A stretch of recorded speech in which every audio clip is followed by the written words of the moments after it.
परिचित मोहम्मद पैगंबराबद्दल आक्षेपार्ह वक्तव्य केले. सध्याचं जे राजकीय वातावरण पाहता समाजामध्ये द्वेष आणि धर्मांधता पसरवून जातीय दंगली कशी घडते हा सगळा तो खटाटोप प्रकार आहे. राजकीय वादग्रस्त सुद्धा आहे. जिल्ह्यामध्ये आणि महाराष्ट्रामध्ये यांच्या विरोधात अनेक फिर्यादी दाखल झाल्या, तक्रारी झाल्या, पण कुठे सुद्धा गुन्हा दाखल झालेला नाही. आमची ही मागणी आहे की समाज व्यवस्थित ठेवण्यासाठी जातीय सलोखा कायम ठेवण्यासाठी यांच्यावर गुन्हा दाखल त्यांना तात्काळ अटक करा.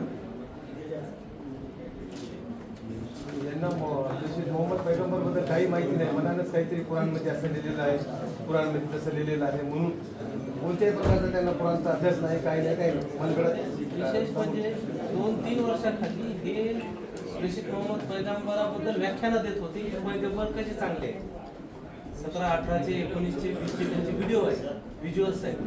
पण आता एकदमच अशा प्रकारचं वक्तव्य की म्हणजे खूपच क्लेशजनक आणि संतापजनक तो प्रकार आहे. समाजामध्ये आम्ही प्रातिनिधिक स्वरूपात आहोत, एक चीड आहे, काहीतरी वाईट घडावं, समाज खराब व्हावा, समाजामध्ये द्वेष धर्मांधता पसरावी, 2 गट समोरासमोर यावे आणि काहीतरी अनुचित प्रकार घडावा, हा सगळा तो प्रकार आहे. आम्ही या हेतून आलो की हा प्रकार होऊ नये.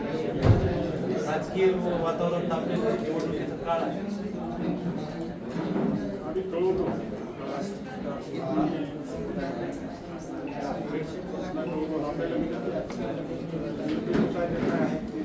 आम्ही त्याचसाठी आम्ही समाज खराब होत आहे.